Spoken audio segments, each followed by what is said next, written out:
Listo, pueden comenzar. Muy buenos días, tengan todos y todas. La Vicerrectoría de Docencia de la Universidad Nacional les da la más cordial bienvenida a la conferencia virtual Perfil del Futuro Docente en Educación Superior, Reflexiones desde la Inclusión, que será presentada por el doctor Sergio Sánchez Fuentes, quien se encuentra en el país como pasante de la División de Educología del Centro de Investigación y Docencia en Educación CIDE de la Universidad Nacional, unidad académica con la que hemos articulado para tener este intercambio académico. Esta mañana nos sentimos muy honrados en contar con la presencia del doctor Sergio Sánchez Fuentes, a quien le enviamos un afectuoso saludo. También en nuestra audiencia tenemos el agrado de contar con la participación de personas estudiantes, personal académico y administrativo de la UNA, compañeros y amigos de universidades públicas y privadas, Ministerio de Educación Pública, entre otras. Sean todos y todas bienvenidas. Queremos reconocer el interés que han manifestado al inscribirse en esta conferencia. Muchas de las personas que nos acompañan esta mañana sabemos que la educación inclusiva es un tema que les apasiona y es parte de su filosofía de vida, por vocación, formación o porque lo viven muy cerca desde el ámbito más personal, social o familiar. La educación es un derecho. En nuestra universidad, desde los principios, valores y fines, velamos porque la educación inclusiva sea humanista, de calidad, respetuosa y con equidad.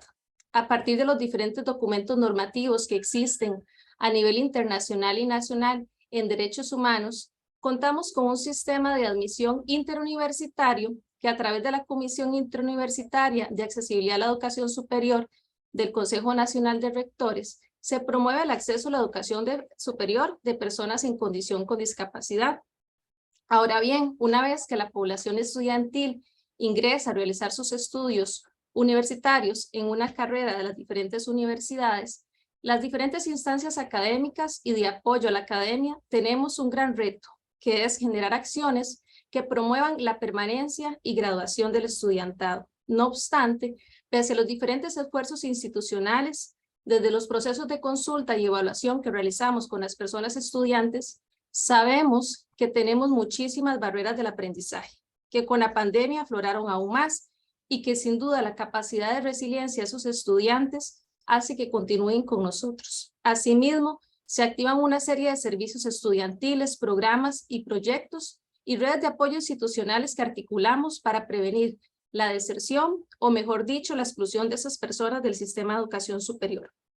Esperamos que este espacio sea de gran provecho para profesionales con formación pedagógica, profesionales con amplia experiencia en el ejercicio de la docencia, para las personas que recientemente inician su experiencia laboral, para personas estudiantes y todos los que nos acompañan en esta mañana, con el propósito de que nuestro quehacer cuente con prácticas inclusivas y prepararnos para las demandas del futuro. Sin más, procedo a presentar al doctor Sergio, quien es español, docente de la Universidad Americana de Madrid, doctor en Educación por la Universidad de Salamanca y por el Instituto de Integración de la Comunidad INICO. También es licenciado en Psicopedagogía por la Universidad de Salamanca y cuenta con un diplomado en Magisterio en la especialidad de Educación Física por la Universidad Pontificia de Salamanca. Ha sido profesor en la Universidad Católica de Murcia, la Universidad de Burgos y la Universidad Católica de Ecuador. Colabora habitualmente en másteres de Colombia, Ecuador y Chile. Es ponente habitual en formaciones permanentes de profesores en España y Latinoamérica. Ha participado en diferentes proyectos e investigaciones. Sus principales publicaciones tienen que ver con la aplicación del diseño universal en la educación como metodología que favorece una pedagogía inclusiva. Además, cuenta con numerosas publicaciones, es autor en más de 10 libros completos, así como coordinador de manuales para la formación del profesorado a través de publicaciones conjuntas con la CRUE y la Fundación 11. Ha realizado formación en universidades, fundaciones y organizaciones sin ánimo de lucro en España, Ecuador, México, Chile, Colombia, Costa Rica, Paraguay y Jordania. También ha realizado estancias de investigación en centros de prestigio y es cofundador de ON Inclusión. El profesor Sergio, a partir de este momento, tendrá una hora para realizar su disertación y de forma muy respetuosa Los invitamos para que puedan realizar sus preguntas en este chat, las cuales el equipo organizador estará recopilando para que el señor Sergio brinde respuesta.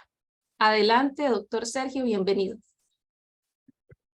Bueno, pues muy buenos días. En primer lugar, bueno, como no puede ser de otra manera, dar las gracias a la Universidad Nacional de Costa Rica y especialmente a la Vicerrectoría de Docencia por esta invitación, este tiempo y este espacio para poder compartir con todos ustedes un ratito para hablar de aspectos tan relevantes como bien hacía la compañera Jacqueline la introducción, que tienen que ver pues, con la educación inclusiva, que tienen que ver con el derecho de todos nuestros estudiantes a participar en igualdad de condiciones en el sistema educativo.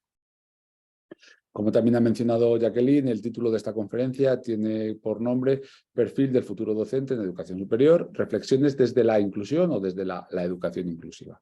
Bueno, mi nombre, como también han dicho, es Sergio Sánchez, soy profesor del Departamento de Psicología Evolutiva y de la Educación de la Universidad Autónoma de Madrid. Sin más, bueno, simplemente hacer una breve estructuración del contenido de los aspectos más fundamentales que vamos a ver, que tienen que ver pues, con, primero, la identificación de las posibles barreras que existen cuando un estudiante nos llega un estudiante universitario con algún tipo de necesidad, con algún tipo de discapacidad a las aulas, y por otro lado, como respuesta a esta necesidad se puede aplicar el principio o el paradigma del diseño universal para el aprendizaje como principal modelo, como principal metodología para trabajar con todos nuestros estudiantes desde un prisma basado en la flexibilidad y basado en la accesibilidad. Bueno, por lo tanto, siguiendo el esquema presentado anteriormente, vamos con el primer punto que tiene que ver con la identificación y la definición de esos entornos de aprendizaje desde un punto de vista de la accesibilidad, ¿no?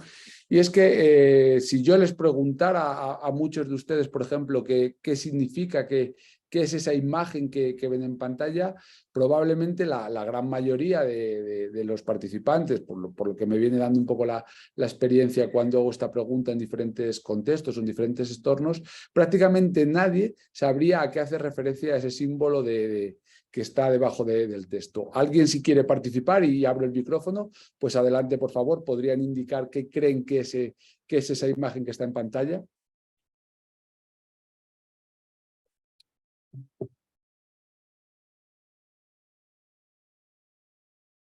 Sí, bueno, tampoco les tengo a todos y no puedo ver los audios, imagino que si nadie ha abierto el micrófono. Bueno, pues en realidad esa imagen es el símbolo que Naciones Unidas, que la UNESCO en 2015 lanza como el concepto o la imagen referente a la accesibilidad, a la inclusión. Es decir, es una imagen donde se tiende a comprender que el hombre o la mujer, lógicamente, el ser humano es el conjunto de una serie de características que están interconectadas y que no se pueden definir única y exclusivamente por una característica como habitualmente viene siendo solo en el ámbito de la discapacidad. La accesibilidad, la flexibilidad son premisas de las que debemos partir cuando recibimos cualquier tipo de estudiante universitario, independientemente tengan o no tengan discapacidad, y por lo tanto nuestro rol como docentes universitarios, como profesores que trabajamos en la educación superior, tiene que estar siempre expuesto a una mejora, a una ampliación, a una visión holística de la persona, y por lo tanto en ese concepto entran por supuesto las personas con discapacidad. De manera muy breve, solo hacer un pequeño repaso sobre los tres modelos que han existido para atender a las personas con discapacidad a lo largo de la historia. Un modelo antiguo, afortunadamente desfasado, pongo entre paréntesis ahí, hace referencia a cuando las personas con discapacidad ni siquiera tenían oportunidades de aprendizaje, ni por supuesto de participación en la sociedad. Eran apartadas, eran retraídas de cualquier actividad social y el mejor de los casos, convivían dentro del núcleo familiar, pero sin ningún tipo de posible participación social, ¿no? Eso que hasta comienzos, mediados del siglo XX ha estado presente en muchas partes del mundo, afortunadamente con el paso de los años ha ido dando lugar a lo que se conoce como un modelo médico, un modelo basado en la rehabilitación, donde lo que se tenía en cuenta es que las personas eran el foco de la situación disruptiva y eran las personas las que tenían que rehabilitarse para poder volver a incluirse y participar de manera activa en la sociedad, ¿no? Ese modelo que nace en Estados Unidos después de la Segunda Guerra Mundial tenía el foco en cosas como la ingeniería de la rehabilitación, la terapia ocupacional, la fisioterapia, la medicina de reconstrucción, todos los campos que se encargaban de intentar dotar de las partes que no funcionaban correctamente, de intentar volver a dotar de la funcionalidad necesaria para que esa persona de manera individual pudiera volverse a reintegrar con unas condiciones similares y participar, por lo tanto, socialmente.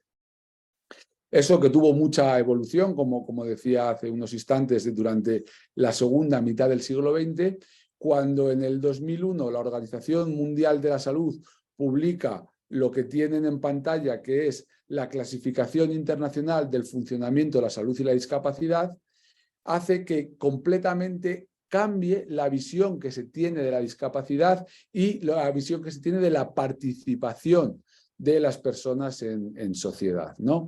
Es un modelo conocido como modelo de vida independiente, donde se considera que la discapacidad es un conjunto de factores, hablamos de factores contextuales, pero también factores ambientales y factores personales, que lo que hacen es que condicionan esa situación de discapacidad, no tanto por la deficiencia en la estructura corporal, que sería el primer apartado, el primer eje, la primera pata, si quieren llamarlo así, que se tiene en cuenta para definir a una persona con discapacidad, pero que además, aparte de tener una deficiencia en una estructura corporal que podría parecer evidente, tendrían que suceder otra serie de cuestiones para poder hablar de una condición de salud o, en este caso, una condición de situación de discapacidad.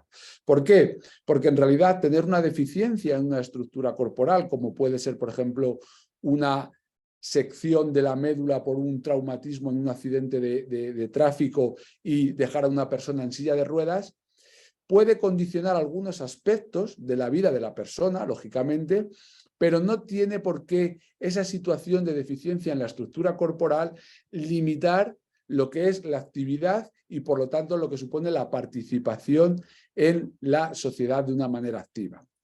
Si volvemos al mismo ejemplo y yo tengo en cuenta que soy una persona en silla de ruedas porque no tengo un sistema nervioso central que me permite enviar información desde mi cerebro al tren inferior y por lo tanto tengo que ir en silla de ruedas, eso va a significar que me va a condicionar algunos aspectos, pero por ejemplo no me condicionaría el poder realizar esta actividad. Yo no tendría afectadas mis cuerdas vocales, yo no tendría afectado el nivel motor de la ejecución a la hora del lenguaje y por lo tanto yo no vería limitada mi actividad en esta conferencia, en esta charla que hemos organizado desde la Vicerrectoría de Docencia. Sin embargo, yo sí podría haberme visto restringido en mi participación social en el evento si el entorno en el que yo hubiera decidido encontrarme para hacerlo virtualmente no hubiera cumplido criterios de accesibilidad.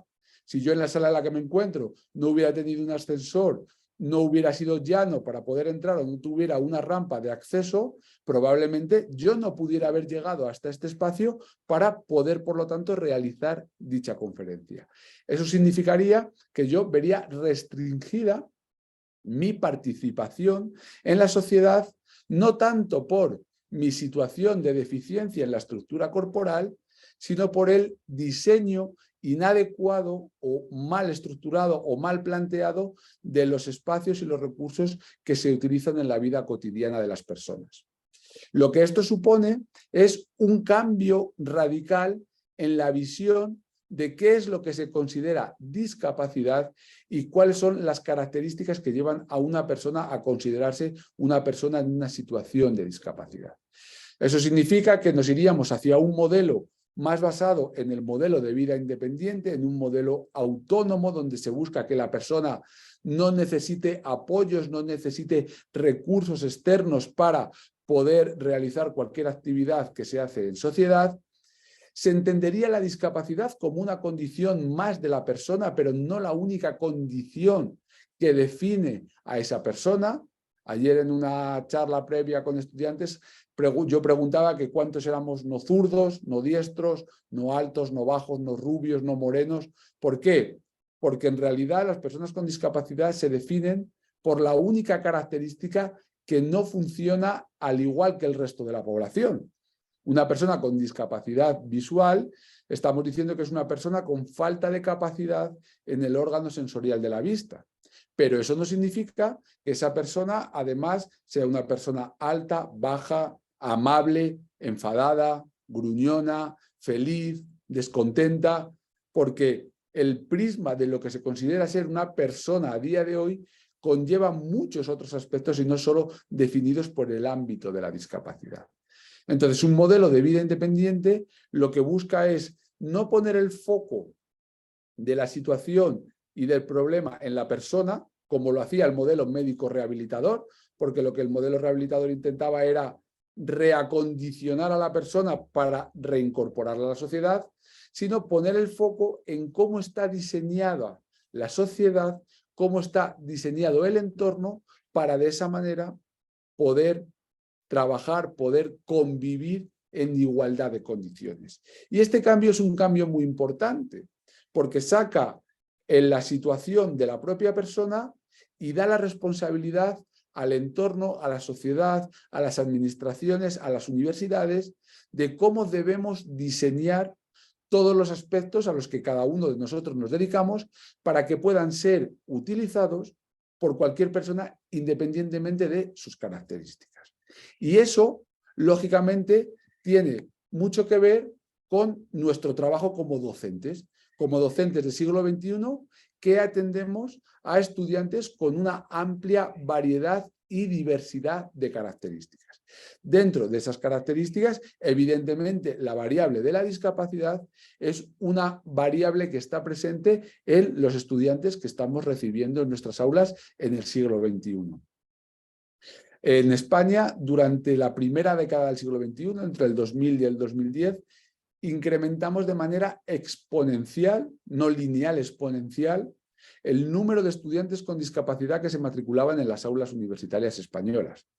Eso que nos pasó a nosotros como hace unos 10-15 años aproximadamente, es algo que está llegando en estos momentos a muchas otras partes del globo y también especialmente en el ámbito latinoamericano, y que por lo tanto les va a llegar o ya les ha llegado, y debemos estar preparados para cómo trabajar con esta variabilidad de estudiantes. Y es que además, cuando hablamos de accesibilidad en el sistema universitario, no solo tenemos que pensar en la accesibilidad y en la flexibilidad en los espacios educativos, sino que hay muchas otras herramientas, hay otras muchas cuestiones que nosotros como profesores universitarios tenemos que tener en cuenta para poder trabajar. Sin ninguna duda, pospandemia y durante la pandemia, las tecnologías de la información y la comunicación se han convertido en un aliado, en una herramienta básica de trabajo para poder avanzar en la docencia en una modalidad online, híbrida, blended learning, presencialidad remota, como recientemente he aprendido que lo llaman en Costa Rica, pero la realidad es que las tecnologías de la información y la comunicación es algo que sí o sí nosotros como docentes universitarios vamos a tener que utilizar y utilizar con fluidez para garantizar el acceso a la educación superior de todos nuestros estudiantes. Y si desde luego hay un colectivo que se ve especialmente beneficiado del uso de la tecnología, si se usa correctamente, es el colectivo de estudiantes universitarios con discapacidad. ¿Por qué? Porque las tecnologías nos dan algunos beneficios que hoy en día son fundamentales. Supresión de barreras físicas y restricciones de horario. Bueno, esto que ahora, pospandemia, nos parece algo tan evidente, en realidad, si lo hubiéramos preguntado en el 2019, en el 2018, no todos hubiéramos respondido en igual de condiciones o con la misma percepción. Yo en 2010 estuve trabajando en Columbia University en Nueva York, que es una de las 5 universidades más importantes del mundo, y lógicamente vivir en Manhattan y trabajar en Manhattan cuando la universidad cuesta en torno a unos $60.000, más luego lo que supone vivir en Nueva York, pues hacía que muchos estudiantes no pudieran venir a las clases de manera habitual porque tenían que trabajar, pero se convertía en un bucle, porque si yo estoy pagando un crédito y necesito trabajar para pagar el crédito para ir a la universidad, pero no puedo ir a la universidad porque estoy trabajando, lo que pasa es que entro en un círculo vicioso en el que no consigo graduarme y cada vez voy aumentando más la deuda que tengo con el banco. ¿Qué es lo que en el 2010 ya la Universidad de Columbia hacía? La universidad tenía un sistema de grabación de clases que el profesor impartía la clase tal cual la impartiría en un auditorio sin ningún tipo de problema, pero esa sesión quedaba grabada. Y durante las siguientes 24 horas el estudiante podía acceder a esa grabación y podía enviar las consultas y las preguntas al profesor.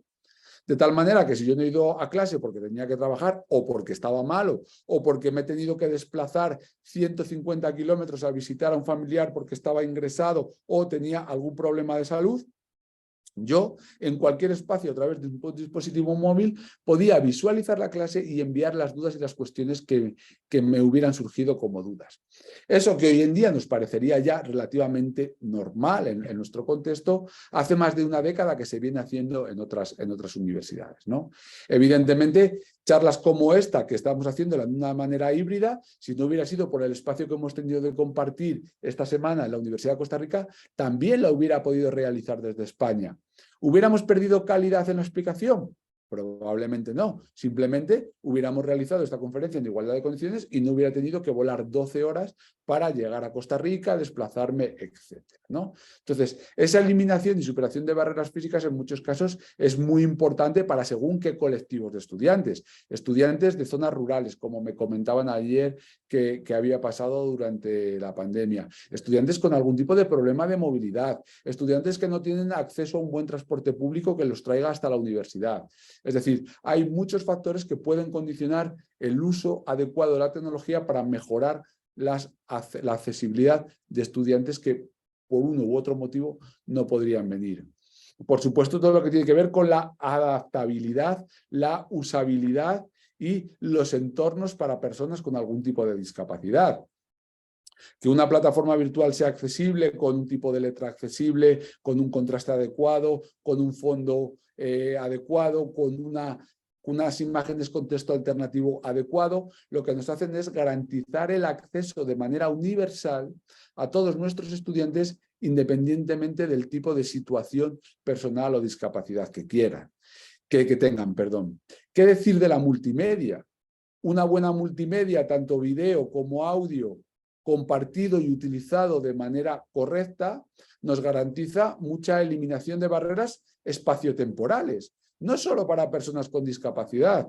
Una persona que no tiene mucho tiempo, pero que pasa mucho tiempo en el carro, en el auto, desplazándose, con el audiolibro puede acceder a contenido, a información que le permite avanzar en su trabajo sin necesidad de estar sentado escuchando una clase teórica o teniendo que leer en un entorno un poco menos flexible, ¿no?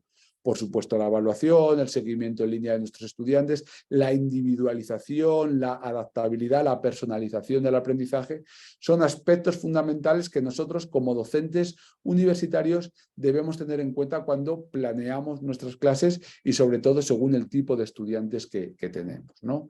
Esto se ve traducido fundamentalmente en el uso de medios digitales para la docencia, tanto video como audio, pero también en documentos digitales como documentos Word, PDF, presentaciones, Canva, Genialis, cualquiera de los medios digitales que nosotros utilizamos y, por supuesto, en las páginas web, ¿no? Pero es que hay una situación que tiene que ver con que si no somos capaces de usarlo correctamente, si no somos capaces de planearlo adecuadamente, las tecnologías, en vez de una ventaja, pueden suponer una barrera. Entonces tenemos que tener mucho cuidado, ahí tenemos que trabajar mucho sobre la formación, usar las tecnologías desde un punto de vista pedagógico. Durante muchos años se ha pensado que por usar tecnología ya estábamos mejorando el aprendizaje. cuando en realidad nada tenía que ver con eso, sino que usar la tecnología tiene que usarse con un punto de vista educativo. ¿Por qué yo utilizo esta herramienta y por qué esta herramienta es la adecuada para el propósito educativo que yo tengo, ¿no? Porque si no, si esas herramientas además no se usan desde un principio de universalidad, de diseño universal, esas tecnologías, en vez de suponer una eliminación, pueden suponer una ampliación de barrera para las personas fundamentalmente con algún tipo de discapacidad. De manera muy breve vamos a ver los 4 posibles o más generales tipos de discapacidad que tenemos en las aulas universitarias para que comprendamos cómo esto puede condicionar cómo podemos trabajar como docentes universitarios con la discapacidad en las aulas universitarias. Evidentemente, las personas con discapacidad visual, tenemos 2 tipos de discapacidades visuales que pueden condicionar fundamentalmente el aprendizaje.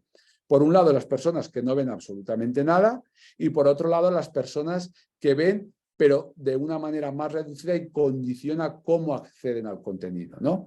Tendríamos un tercer grupo que tendría que ver con aquellas personas que pueden tener ceguera al color, pero que es un colectivo mucho menor y, bueno, tampoco es demasiado extendido el que estas personas tengan dificultades en el aprendizaje, ¿no? Evidentemente, si una persona no ve, lo que tenemos que tener en cuenta como docentes universitarios es que estas personas no van a utilizar la pantalla, no van a utilizar la imagen. Todo se va a hacer a través de comandos de teclado, evidentemente tampoco utilizan el ratón y fundamentalmente su medio de adquisición de la información va a ser por la vía auditiva.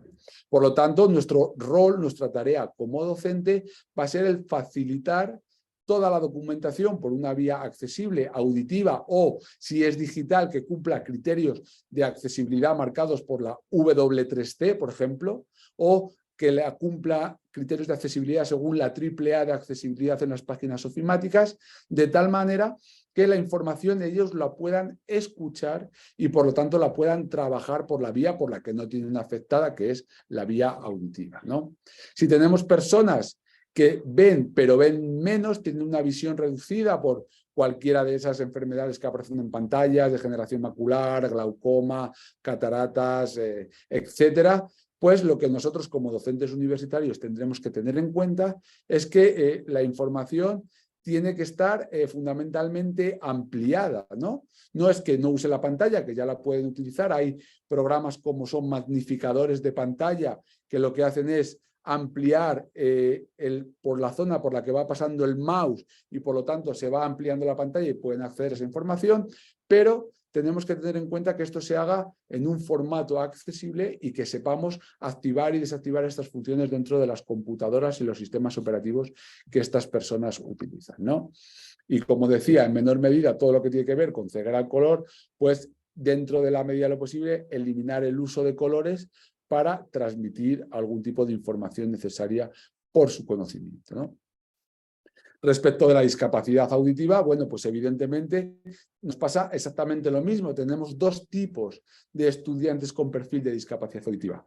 Aquellos estudiantes que no oyen nada, donde la medida entonces es simple, tendremos que tener un intérprete de lengua de señas que nos vaya traduciendo simultáneamente la información que nosotros facilitamos y garantizar que la multimedia, que el video siempre tiene subtitulado o al menos estenotipia con una persona asignando en la parte inferior de la pantalla.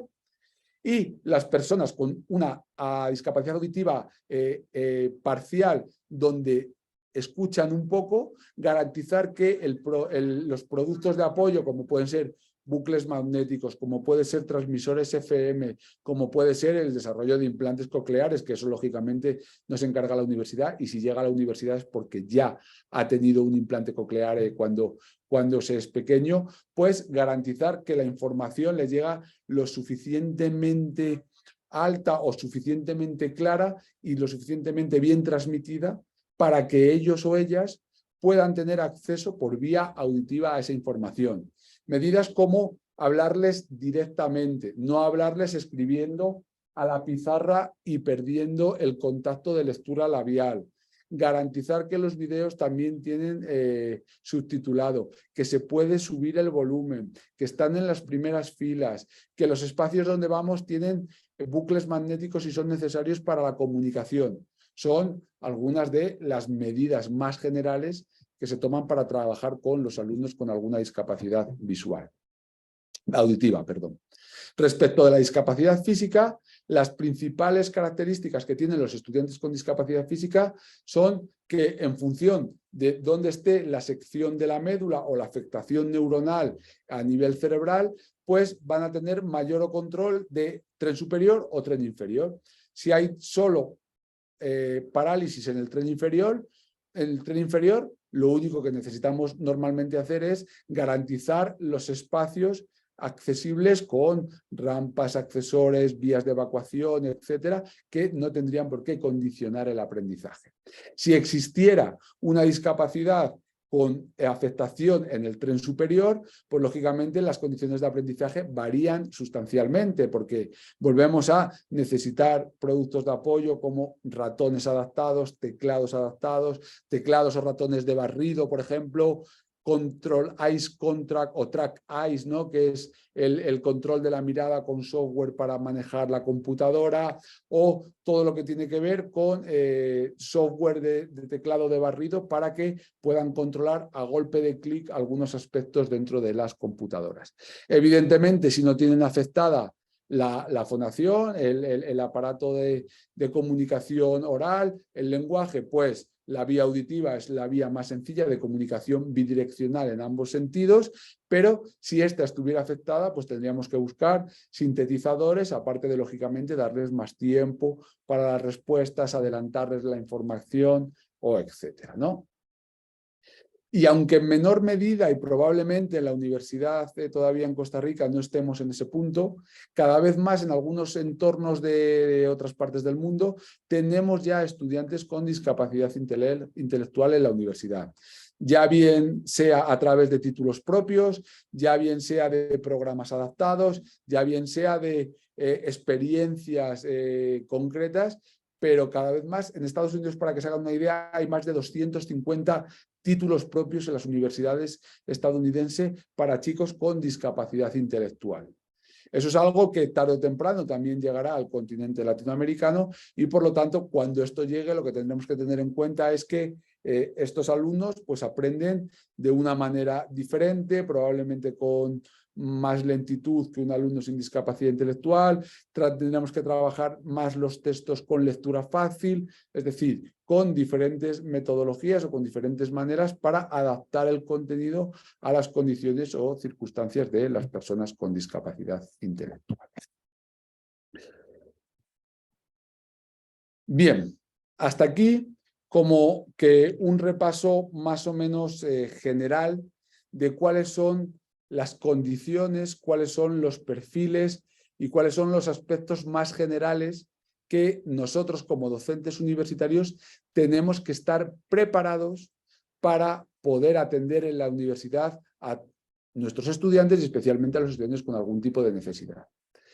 Pero bajo una premisa de la educación inclusiva, como bien decía Jacqueline al comienzo de la presentación, bajo una premisa de la educación inclusiva necesitamos modelos, necesitamos paradigmas, necesitamos enfoques que lo que hagan es garantizar que nuestra docencia, que nuestra planificación curricular, que nuestras mallas curriculares, que nuestros sílabos son lo suficientemente accesibles y contemplan la flexibilidad y la adaptabilidad y sobre todo la usabilidad para que de esa manera nuestros estudiantes, independientemente su situación de discapacidad o su situación de desventaja social, les permita poder aprender en igualdad de condiciones. No sé si algunos de ustedes o la mayoría de ustedes conocen las bases de la educación inclusiva. En realidad, la educación inclusiva nace a finales del siglo XX con el concepto de integración y posteriormente, durante la primera década del siglo XXI, la pasamos a denominar inclusión como un proceso más avanzado que la propia integración. Inicialmente lo que se entendía es que la integración era un proceso donde las personas con algún tipo de discapacidad volvían o entraban en los centros educativos de cualquier etapa educativa para participar del aprendizaje en los centros, pero sin otorgarle las mismas oportunidades de aprendizaje que al resto de estudiantes sin ningún tipo de discapacidad. Simplemente se les integraba, nunca mejor dicho, en un espacio físico, pero no se les daba las mismas oportunidades de aprendizaje. Eso que a comienzos del siglo XXI, especialmente después del 2006, con la Declaración de los Derechos de las Personas con Discapacidad, cambia radicalmente hacia un principio denominado de inclusión educativa, hace que el foco ya no se ponga en que solo los estudiantes con discapacidad estén en la universidad o en la primaria o en el bachillerato o en la secundaria, sino que una vez que están integrados dentro de los espacios, deben de participar activamente en la educación y deben tener las mismas oportunidades de aprendizaje. Y eso, lógicamente, es un reto de gran tamaño para los docentes, para los sistemas, para las administraciones educativas, cómo garantizar que todos los estudiantes tienen las mismas oportunidades de aprendizaje. Y si a día de hoy, después de 15, 20 años, hay un modelo, hay un paradigma, hay un enfoque, llamémoslo como queramos, si fuéramos puros, yendo a la fuente primaria que sería el Center for Applied Special Technology, CAS, el centro que crea los principios del diseño universal para el aprendizaje, hablaríamos de paradigma. Pero en realidad muchos autores utilizamos indistintamente paradigma, enfoque. Para mí incluso va más allá y para mí es un eje transversal, es una filosofía de cómo yo como docente me tengo que plantear cómo voy a trabajar con mis estudiantes durante el año académico. Y ese, sin ninguna duda, a día de hoy, en cualquier sistema moderno educativo, es el paradigma del diseño universal para el aprendizaje.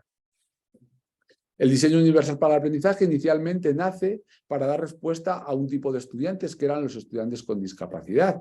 Pero en realidad, en la actualidad, es un modelo que sirve no solo para atender a los estudiantes con discapacidad, sino también para atender a los estudiantes de minorías étnicas, raciales, diferentes estilos y ritmos de aprendizaje, no en enfoques tan tradicionales de aprendizaje con exposición magistral y devolución vía prueba calificatoria. Es decir, vale para todo tipo de estudiantes.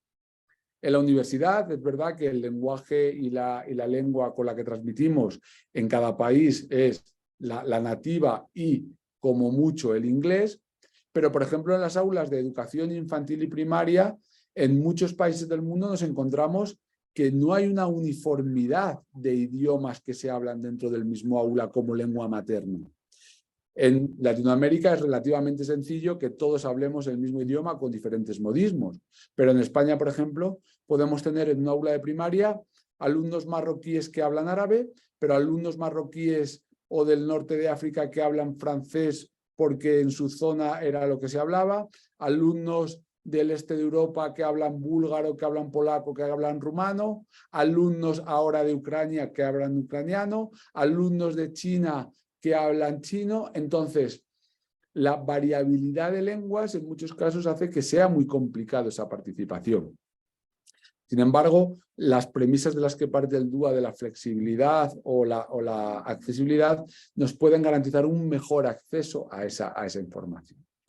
Como les decía, el centro que crea el diseño universal para el aprendizaje, el DUA, es el Center for Applied Special Technology, sería como el centro para la tecnología especial aplicada, algo así, bueno, un concepto ya un tanto antiguo que no se correspondería a la realidad, pero CAS sigue manteniendo esa denominación y es el principal referente en la creación y aplicación del modelo del diseño universal para el aprendizaje. Es un modelo que nace de la neurociencia. Es un modelo que nace de la neurociencia porque se estudia o se analiza qué es lo que nos ha dicho la neurociencia acerca de cómo aprende nuestro cerebro cuando se produce algún tipo de aprendizaje. Cómo funciona nuestro cerebro, qué redes neuronales están implicadas y qué pasa con estas conexiones neuronales a través de las sinapsis cuando se produce algún tipo de aprendizaje. Además, esto se complementa con estudios de la psicología, con la pedagogía, con las ciencias del comportamiento, sobre qué es lo importante, qué es lo necesario para crear buenos entornos de aprendizaje, qué es lo que necesitamos para que un estudiante aprenda en las mejores condiciones posibles, ¿no?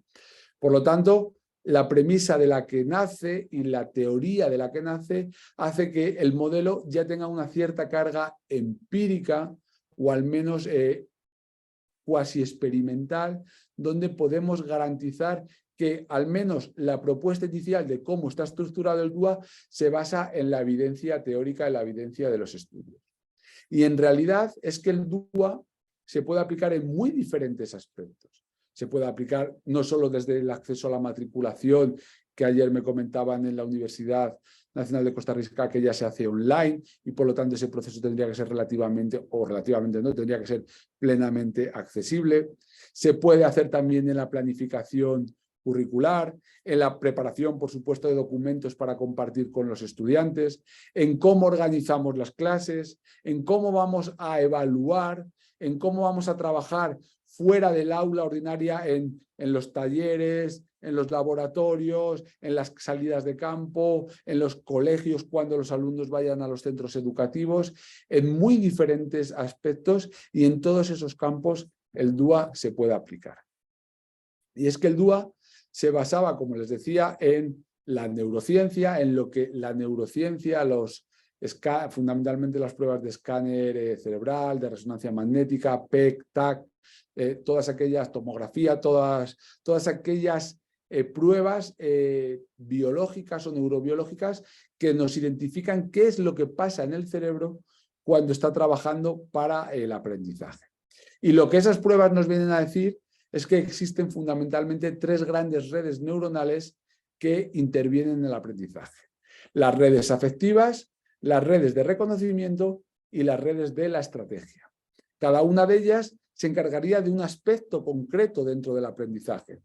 Mientras que las redes afectivas se encargarían de todo lo que tiene que ver con la emoción, todo lo que tiene que ver con la participación, todo lo que tiene que ver con el interés, con el compromiso, son aquellas redes que se encargan de cómo el estudiante se interesa por su propio aprendizaje, cómo el estudiante está emocionado por aprender.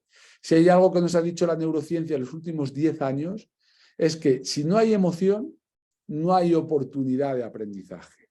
Si nosotros imponemos, si nosotros no dialogamos, si nosotros no damos voz al estudiante, su nivel de implicación, su nivel de participación, sin ningún tipo de dudas, va a disminuir.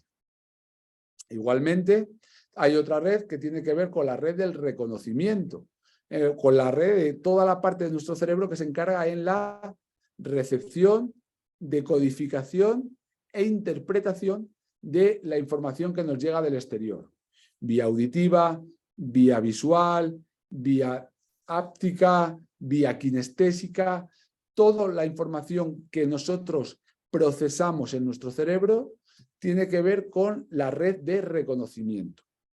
Y junto con la red de reconocimiento que tiene que ver en la educación, en cómo el docente presenta el contenido, es decir, el contenido puro y duro que el estudiante debe conocer y que yo como docente he decidido que es el contenido importante que el estudiante debe aprender, se une la red de la estrategia, la red centrada en la planificación, en el establecimiento de metas a corto, medio y largo plazo, en la inhibición, en la respuesta, en la evaluación, es decir, todo lo que tiene que ver con el papel del estudiante, con rol activo y cómo el estudiante devuelve al sistema lo que le ha sido presentado en el principio de la representación.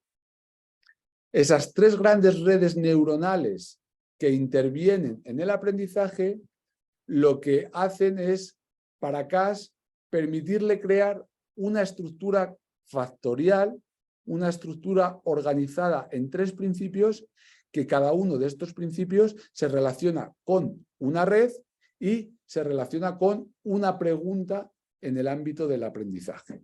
Y es, ¿por qué el estudiante quiere aprender? ¿Qué le motiva? Principio de la motivación y el compromiso. ¿Qué hay que aprender? El principio de la representación, que es lo que yo como docente presento a mis estudiantes. Y cómo voy a aprender y voy a devolver ese aprendizaje, que es el principio de la acción y la expresión, y que se relacionan cómo el estudiante debe devolver ese conocimiento al sistema para poder ser evaluado. Esas tres grandes preguntas, con esos tres grandes principios, en base a esas tres grandes redes neuronales, conforman el modelo que ustedes tienen en pantalla, que es el modelo del diseño universal para el aprendizaje. Pero si hay algo que al DUA lo ha convertido en referente, no es que tenga una base teórica basada en la neurociencia, en estudios experimentales, que en parte también, pero hay una gran diferencia respecto de otros modelos, y es el nivel de concreción y el nivel de aplicabilidad que el DUA consigue, que el DUA logra respecto de otros paradigmas inclusivos. Y es que para simplificar, para poder aterrizar en la realidad docente, lo que CAST hace es establecer pautas y establecer indicadores para cada uno de esos principios. ¿Qué supone una pauta? ¿Qué supone un indicador? Una pauta es cada uno de esos recuadros que están organizados de mayor a menor complejidad, porque hablamos de una parte de acceso, hablamos de una parte de construcción y hablamos de una parte de internalización, es decir, procesos cognitivos de orden superior que van en función del nivel de dificultad para lograr esa pauta, y lo que hacen es plantear diferentes aspectos secuenciados que yo como docente debo lograr si quiero cumplir los principios del diseño universal para el aprendizaje. ¿Qué significa eso? Si, por ejemplo, nos vamos al principio de la motivación y el compromiso, lo que el DUA nos diría es que para lograr ese compromiso, lo primero que debo hacer es lograr captar el interés de mis estudiantes. Bueno, ya parece algo más sencillo, ¿no? Ya sé que tenía que motivarlos, ya sé que es importante que se emocionen por su aprendizaje, pero ¿cómo puedo lograr yo eso? Bueno, pues lo que el DUA nos diría es que lo primero que debo hacer es captar el interés, pero voy un paso más allá, porque voy al nivel de indicador, bajo un nivel más de concreción, y entonces me dicen que para captar el interés, lo primero que debo hacer es optimizar la elección individual y la autonomía. Bueno, ya parece que me está dando una pauta, una medida concreta que yo como docente puedo aplicar para trabajar con mis estudiantes. Pero es que además, si yo me voy a analizar esa pauta y me voy a analizar ese indicador, optimizar la elección individual y la autonomía, lo que el DUA me dice es que, ¿qué significa optimizar la elección individual y la autonomía? Pues significa ofrecer toma de decisiones, participación, satisfacción, incrementar el grado de vinculación con su propio aprendizaje. Bueno, ya me está dando las claves de lo que significa optimizar la elección. Pero es que además me está dando ejemplos de cómo poder aplicar ese indicador. De tal manera que ahora ya sí, yo como docente, lo que soy es capaz de leer, analizar y luego traspolar o contextualizar a la realidad de mi aula, a la realidad de mi asignatura, a la realidad de mis estudiantes. Por lo tanto, lo que el DUA nos viene a hacer es un análisis pormenorizado de aspectos que se relacionan con el propio aprendizaje. Como decía, esto pasa para el principio de la motivación y el compromiso, pero pasa para el principio de la representación y pasa para el principio de la acción y la expresión. Si hablamos, por ejemplo, de la representación, lógicamente lo primero que tenemos que hacer es que el alumno sea capaz de percibir la información. Por lo tanto, para percibir la información, para que sea capaz de recepcionar la información a nivel cerebral, lo que tendré es que ofrecer alternativas siempre a la vía auditiva y vía visual para garantizar que de esa manera, si tengo algún estudiante con algún tipo de discapacidad, el estudiante pueda acceder por la vía alternativa que no tiene aceptada. Luego me tendré que preocupar en cómo presento la información, cómo presento el lenguaje, cómo presento los símbolos, qué vocabulario utilizo, cómo utilizo la estructura, si lo puedo dar en diferentes idiomas, es decir, todo lo que tiene que ver en cómo yo presento esa información. Y luego, cómo el estudiante va a poder comprender esa información que se le ha presentado en base a las características de la pauta anterior. Eso que pasa para la representación tiene lógicamente también su complemento en la acción y expresión, en el foco del estudiante. Garantizar que el estudiante pueda utilizar todo lo que yo le propongo, garantizar que el estudiante pueda expresarse y comunicarse con el sistema educativo, conmigo como docente, por diferentes medios adecuados a sus características, y garantizar que el estudiante puede mejorar sustancialmente sus funciones ejecutivas para de esa manera poder ser lo más autónomo posible en el aprendizaje. Entonces, si en vez de esta charla fuera de una horita y algo, tuviéramos un taller de 6, 8, 10, 12 horas, que son los talleres que aproximadamente yo suelo realizar para formar a docentes universitarios sobre el paradigma completo, lo que iríamos viendo sería de manera pormenorizada cada indicador, ejemplos de ese indicador, y analizaríamos cómo nosotros lo podemos llevar a la práctica con nuestros estudiantes cuando tenemos tecnología o cuando no tenemos tecnología. Y lo haríamos para el principio de la motivación, lo haríamos para el principio de la representación y lo haríamos para el principio de la acción y la expresión, ¿no? Y esa sería el primer acercamiento, el acercamiento más analítico, más completo acerca de cómo funciona y en qué consiste el modelo completo del diseño universal para el aprendizaje. De ahí avanzaríamos a otras tareas donde ya contextualizaríamos a nuestra asignatura, a nuestro área y trabajaríamos con lo que se conoce como planificadores de lecciones. Pero la vía para conocer DUA es sin ninguna duda este tipo de charlas, este tipo de formaciones y luego algunos otros materiales que compartiré. Y es que, aunque el DUA parece algo nuevo, en realidad es algo que nace a finales de los años 90 y que ya tiene un recorrido de más de 20 años. Hace más de una década que en todos los estados de Estados Unidos hay referencias legislativas que hablan de la necesidad de programar siguiendo los principios del diseño universal para el aprendizaje. El ODS número 4, que habla de educación inclusiva y calidad, menciona la necesidad de trabajar según el principio de diseño universal para el aprendizaje. En nuestro caso, por ejemplo, en España, tenemos algo que para el nivel universitario está muy bien y que es totalmente recomendable, que son guías de cómo trabajar la accesibilidad y el diseño universal en función de cada una de las titulaciones. Yo soy periodista y trabajo en el ámbito del periodismo, yo soy médico, yo soy pedagogo, yo soy psicólogo, yo soy terapeuta ocupacional. Tenemos guías de cómo trabajar el diseño universal y la accesibilidad con nuestros estudiantes en los contenidos de nuestras titulaciones. ¿Por qué? Porque se asume que las aulas universitarias son sociedades, mini sociedades, que van a ser la reproducción de la sociedad del futuro. Y yo voy a trabajar en cualquier ámbito laboral, tarde o temprano, con la discapacidad, con la accesibilidad, con la flexibilidad. Por lo tanto, yo como profesional del ámbito que sea, debo conocer algunas cuestiones básicas de cómo trabajar con ello. Esos manuales que están publicados en la CRUE, que es la Conferencia de Rectores de las Universidades Españolas, están disponibles, se pueden descargar, son gratuitos, están en PDF, en castellano y en inglés. Son una herramienta básica para el docente universitario para poder trabajar muchas de las cuestiones que hemos hablado en esta conferencia a lo largo de la hora aproximada que llevamos. Yo he coordinado parte del de educación, he participado en el de pedagogía, en el de psicología, en el de terapia, en el de medicina y creo que ya. Entonces, bueno, los conozco bastante bien y son una herramienta fundamental para el docente universitario. Recientemente, la semana pasada, acabo de poder finalmente publicar un manual, un texto sobre DUA, enfocado a cualquier etapa educativa, tanto a la primaria, a la secundaria, como a la propia universidad, con herramientas sencillas para que los docentes puedan aplicar medidas en sus clases basadas en los principios de diseño universal para el aprendizaje.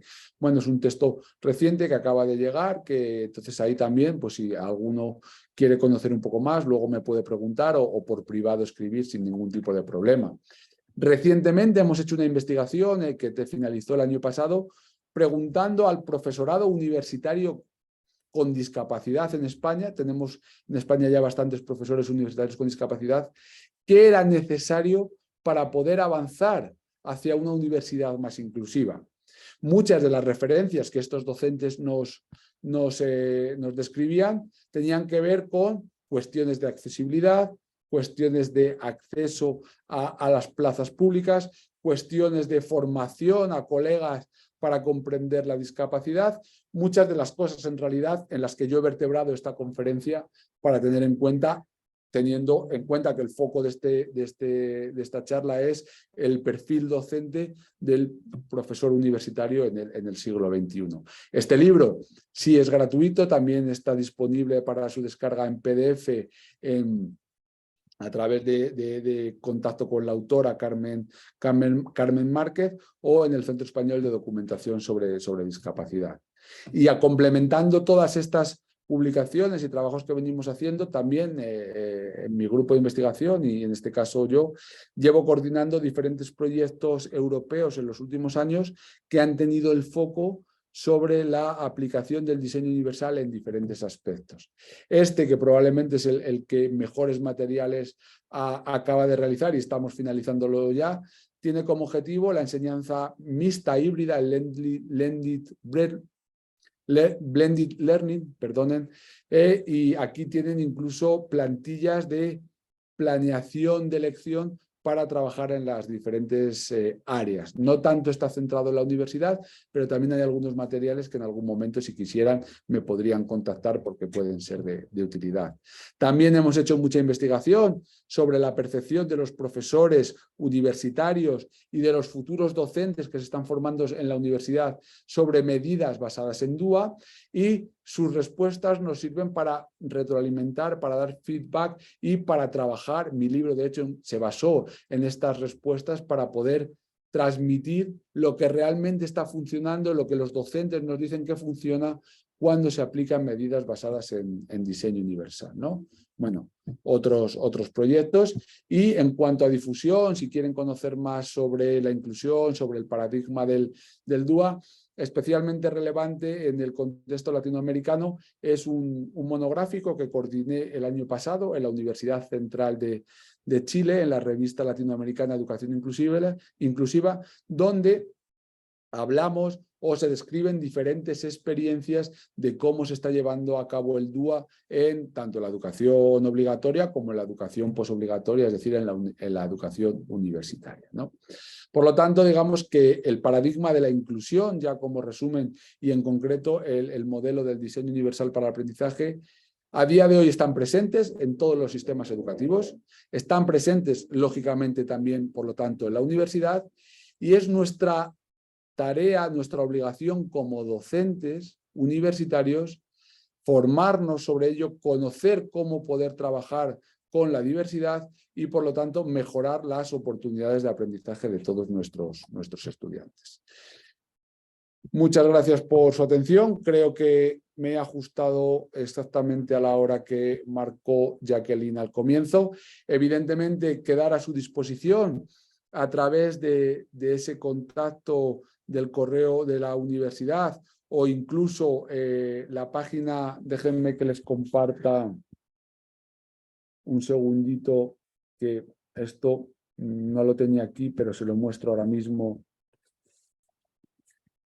Miren, en nuestro grupo de investigación, hace un par de años decidimos dar difusión a todo el trabajo de investigación que veníamos haciendo, y creamos una web que se llama On Inclusion, donde no solo hay, bueno, pues ciertos posts con información acerca de cosas importantes que van sucediendo en el ámbito de la educación inclusiva, sino que además están todos nuestros proyectos y todas nuestras publicaciones y también nuestros medios de contacto por si nos quieren contactar y de esa manera poder obtener más información. Junto con estas dos cuestiones, también a través de los perfiles de Instagram, tanto de la propia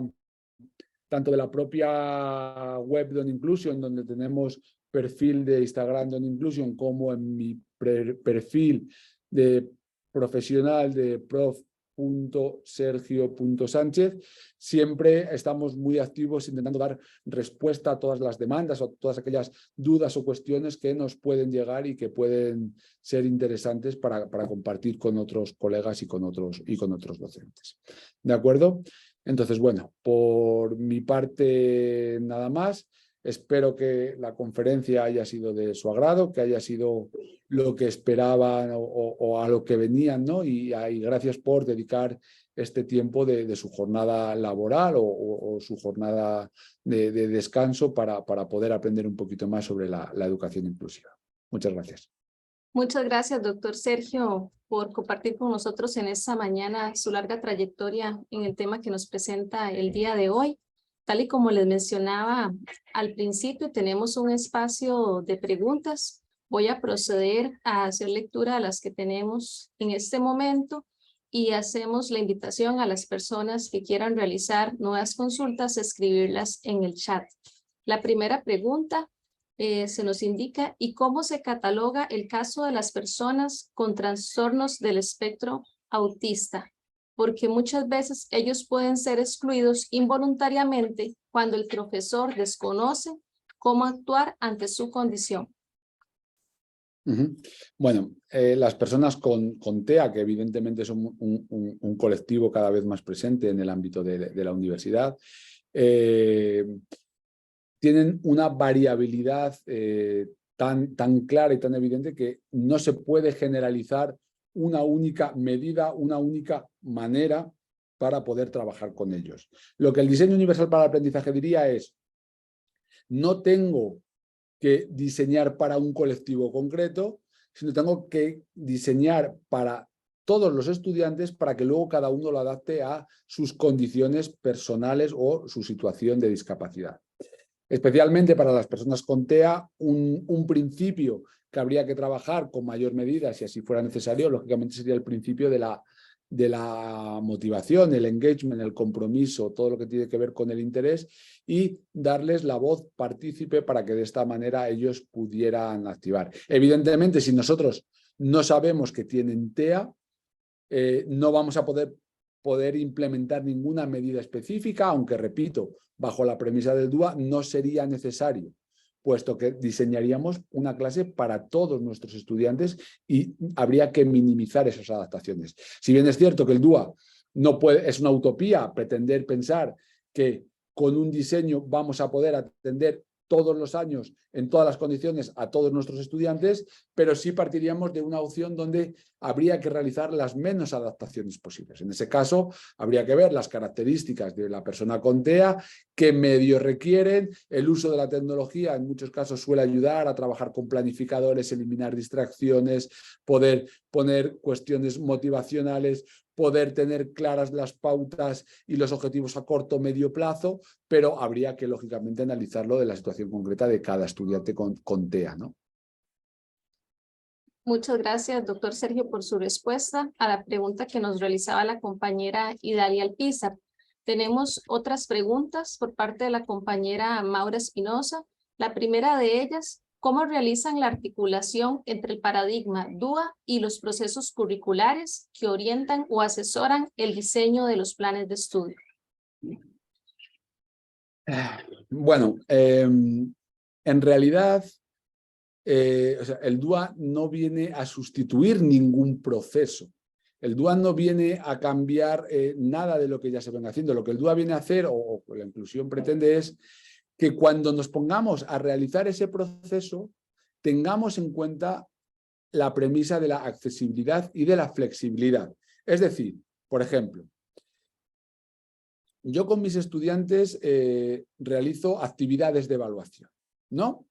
Y esas actividades contemplan, dentro de mi planeación curricular, contemplan trabajos grupales con exposición en el aula. ¿Quiere decir que yo, como profesional, decido que quiero hacer esa evaluación porque es adecuado? Ok. Pero tengo yo que obligar a que el grupo 1, por ejemplo, presente. Yo doy la asignatura de necesidades educativas especiales. Entonces vemos cada una de las discapacidades. El grupo 1 tiene que presentar siempre discapacidad auditiva, el grupo 2 tiene que presentar siempre discapacidad visual, el grupo 3 tiene que presentar TEA. ¿Por qué yo no permito, por ejemplo, la elección? Y dentro de mi objetivo pedagógico, que es el que todos aprendan de la mejor manera posible, permito que a lo mejor el grupo 1 elija TEA. ¿Por qué? Porque a lo mejor un miembro del grupo 1 tiene una hermana o un hermano con TEA y de esa manera va a estar más implicado, va a conocer de primera mano mucho mejor la situación de discapacidad, nos va a hablar de ejemplos concretos y no solo va a estar más motivado él o ella, sino que además nos va a transmitir mejor información a todo el grupo. Esa es una medida basada en DUA. El DUA no interfiere en el proceso de planificación en cuanto a que tenga que modificar qué es lo que yo voy a hacer, sino que le da una mirada de cómo enfrentarme a qué es lo que tengo que hacer. Una medida del DUA, por ejemplo, es activar conocimientos previos, pero es que eso es algo que cualquier docente hace. ¿Qué docente no dedica 5 minutos al comienzo de la clase a hacer un repaso de lo que hemos visto el día anterior? A mí no me condiciona mi planeación curricular ese indicador de DUA, sino simplemente me sistematiza la manera en la que cuando yo comienzo una clase siempre dedique un poquito a repasar lo que hemos visto para aterrizar el conocimiento, para sentar las bases de qué es lo que vamos a ver durante la sesión. Eso es aplicar DUA. Por lo tanto, no es que tengamos que cambiar nuestra programación como tal, sino que le tengamos que cambiar la mirada de cómo nos sentamos a planificar ese proceso con nuestros estudiantes. Muy bien, creo que ha dado respuesta también a la segunda pregunta que nos realizaba la compañera Maura sobre cómo lograr desde el plan de estudios que el paradigma del DUA no quede como una propuesta meramente discursiva y permee el plan de estudios y los mismos programas de curso. No sé si quiere referirse al respecto, profesor Sergio. Bueno, sí, a ver, repítamela, por favor, que no la he comprendido ¿Cómo bien. lograr desde el plan de estudios que el paradigma del DUA no quede como una propuesta meramente discursiva y permee el plan y los mismos programas de los cursos? Bueno, lógicamente, cómo lograrlo es aplicándolo, es decir, formándonos de cómo poder aplicarlo con más tiempo, evidentemente, y trabajando ahí lo que les comentaba en algún momento de lo que se conoce como planificadores de elección o planeadores de elección, podemos llamarlo de muy diferentes maneras, en inglés se conoce como lesson plans, que es como plantillas donde yo identifico qué es lo que tengo que hacer, cuál es el objetivo de aprendizaje con mis estudiantes, cuáles son las características de mis estudiantes, qué es lo que voy a hacer y cómo puedo aplicar el DUA para mejorar esa situación y así garantizar el acceso de todos los estudiantes. Pero la vía es formándose y aplicándolo, es decir, no meramente teórico, sino tomando medidas concretas de los indicadores. Hay 31 indicadores. No quiere decir que tengamos que aplicar constantemente los 31 indicadores. Lo que yo debo es conocer los indicadores, ver los ejemplos concretos de cómo poder aplicarlos, incluso, por ejemplo, en el libro que yo he publicado, que se basa en las respuestas de los profesores, ahí hay algunos indicadores que los hemos eliminado porque no se corresponden con la realidad luego del aula y entonces lo que yo doy son pautas concretas que me han dicho los docentes que sí funcionan cuando yo aplico DUA. Y a partir de ahí es aplicarlo y desarrollarlo y tomarlo como una filosofía, como yo decía al principio, de educación, de cómo yo como docente me enfrento a la educación de mis estudiantes. Yo todos los años, por ejemplo, les doy un glosario de términos para que en el ámbito de la educación especial, como hay tantas siglas, los conozcan y lo tengan antes del comienzo de la asignatura, porque de esa manera cuando yo hable de los EOEP, hable del maestro de PT, del maestro de AL, o hablo de la UNESCO, o hable del ODS número 4, ellos tengan la referencia de todos los términos, de tal manera que yo eso lo hice una vez, me sirve para todos los años, voy ampliando a medida que van saliendo nuevos conceptos, pero eso lo hago de manera transversal en todas mis asignaturas. Dedicar 5 minutos, lo hago todas las asignaturas a repasar. Hacerles partícipes de la evaluación, lo hago en todas las asignaturas. Permitir la comunicación por diferentes vías, por correo electrónico, por videoconferencia, a través de las redes sociales, lo hago en todas las asignaturas. Son medidas que no cuestan en exceso y que de manera transversal siempre acaban mejorando tu práctica educativa. Muy bien, muchas gracias. Tenemos un comentario de la compañera Angélica Fontana Hernández.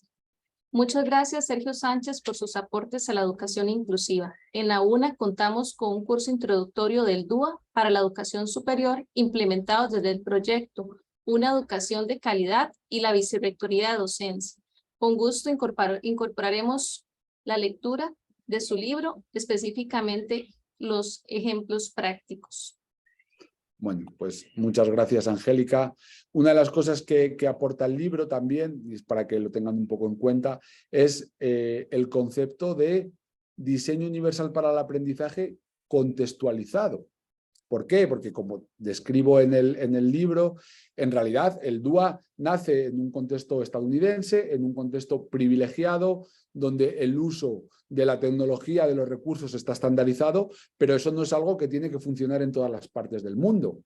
Entonces, cuando investigamos y preguntamos a los docentes y nos dicen cosas que funcionan, nos dicen cosas que funcionan en sus contextos. Lo que yo explico en el libro es que, además de ese conocimiento que ya tenemos, que dice que funciona, los ejemplos nos pueden servir como pauta y como guía, pero nunca transcribir literalmente a nuestra realidad, porque puede que esa realidad no funcione de igual manera. Entonces, el trabajo que tenemos que hacer en muchos casos es el conocer nuestros estudiantes, conocer nuestra realidad y a partir de ahí poder adaptar eso que nos han dicho que funcionan a nuestra especificidad docente. Pero como herramienta ahí está, desde luego. Muy bien, tenemos una pregunta por parte de Silvia Saborío. Saludos, muchas gracias por el espacio. ¿Cómo han logrado entrelazar principios del DUA y principios del diseño instruccional, tanto desde el plano investigativo como desde la práctica pedagógica? Bueno, lógicamente la instrucción, pues bueno, tiene unos principios de cómo plantear un procedimiento de aprendizaje, pero es que el DUA no es, digamos, alternativo. Siempre suele, por ejemplo, en Chile me suelen preguntar mucho, y es que yo trabajo por un tipo de modelo concreto de aprendizaje, ¿cómo lo puedo, si trabajo por DUA no puedo cambiar? En realidad, el DUA es un complemento que se puede aplicar a cualquier tipo de diseño curricular o de diseño instruccional. Lo que el DUA aporta es una mirada que se basa en el posible estudiantado al que yo me voy a enfrentar con esa planificación, pero no tiene por qué estar exento de otras concepciones que se pueden aplicar al desarrollo instruccional. Ahí habría que ver un ejemplo concreto y ver qué aportes podría hacer al DUA, pero sin mayor complejidad, es decir, no es excluyente. Es el cambio, y vuelvo otra vez al concepto de filosofía, el cambio filosófico sobre el que nos tenemos que plantear cómo enseñamos a nuestros estudiantes. Tenemos un comentario de un compañero de la UCR, Héctor Perdomo Velázquez, que nos indica: muchas gracias, muy interesante la charla, será muy útil la información para el curso de Educación Superior Inclusiva de la licenciatura en Docencia Universitaria de la UCR. Tenemos una pregunta más. ¿Cuál es su recomendación para el profesorado universitario con formación académica diferente a las ciencias de la educación que inicia su ejercicio profesional y tiene estudiantes matriculados en condición de discapacidad? Una pregunta compleja. Bueno, evidentemente conocer pedagogía, conocer psicología, conocer cómo aprendemos es una parte fundamental de cualquier docente, sea el área que sea.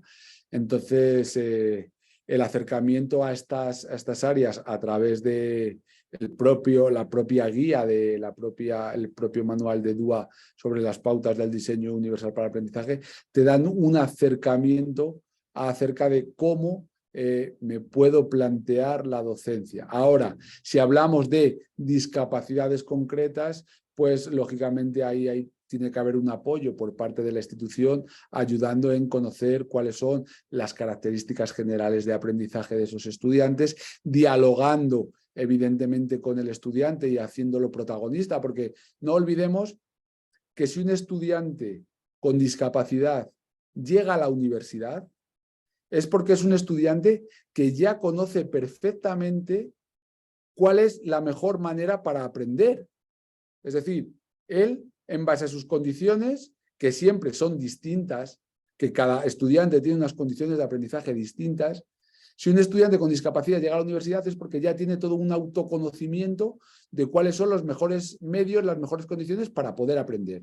Por lo tanto, dándole el papel activo al estudiante y preguntándole acerca de qué es lo que necesita, es una vía fundamental, lógicamente, más allá de trabajar con la institución en el apoyo necesario, junto con, si se requieren tecnologías, un conocimiento de cómo usar la tecnología y luego, lógicamente, con la pedagogía y la psicología como bases fundamentales de los procesos de educación. Muy bien. Una última pregunta. ¿Cómo? Vamos a ver, la última pregunta está relacionada. ¿Cuál es su experiencia ante las barreras actitudinales que podrían presentar docentes y grupos de pares en el trabajo con las personas estudiantes con discapacidad? Bueno, más que mi experiencia, yo diría qué dice la literatura científica al respecto. Desde en el 2003 ya había un trabajo en lengua hispana, en lengua castellana, que hablaba precisamente de esto, es diciendo qué es lo que describen los estudiantes universitarios con discapacidad como primera medida cuando llegan a la universidad.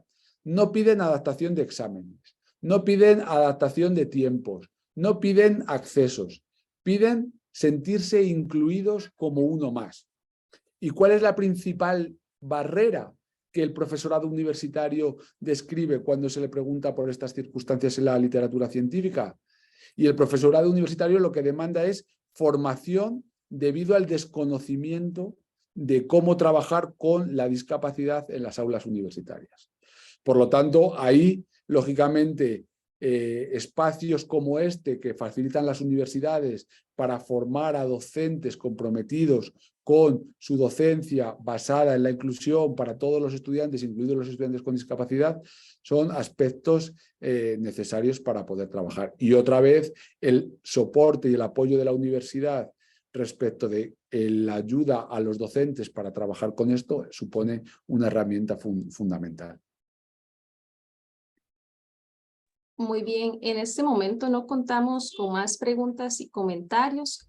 Sin más, doctor Sergio, queremos agradecerle la posibilidad de podernos acompañar en esta mañana con su conferencia Perfil del Futuro Docente en Educación Superior, Reflexiones desde la Inclusión. Esperamos seguir contando con usted en próximos momentos, en otras oportunidades para la Vicerrectoría de Docencia y también para los compañeros de la División de Educología. Pues es muy satisfactorio todos los aportes que usted nos ha venido dando durante la mañana y como usted lo reiteraba hace unos segundos, esperamos que las personas participantes también este espacio haya sido de muchísimo provecho. Agradecemos también ponernos a disposición su correo electrónico, el cual está en el chat, sergio.sanchezfuentes@uam.es, para poder realizar algunas consultas o ampliar la información, también ponernos en disposición material y insumos para ir mejorando nuestras prácticas hacia una educación inclusiva. También quisiéramos recordarles a las personas que nos acompañan que pueden encontrar esta grabación que está colocada en los próximos días en la UNA Observatorio para la Innovación en la Práctica Pedagógica. También les invitamos a que nos puedan seguir en las redes sociales de Facebook de la Vicerrectoría de Docencia para que estén enterados de futuras conferencias. Sin más, agradecerle al doctor Sergio por este espacio. Esperamos que tengan todos y todas un muy bonito día. Que la pasen muy bien. Buenos días. Muchas gracias. Buen día.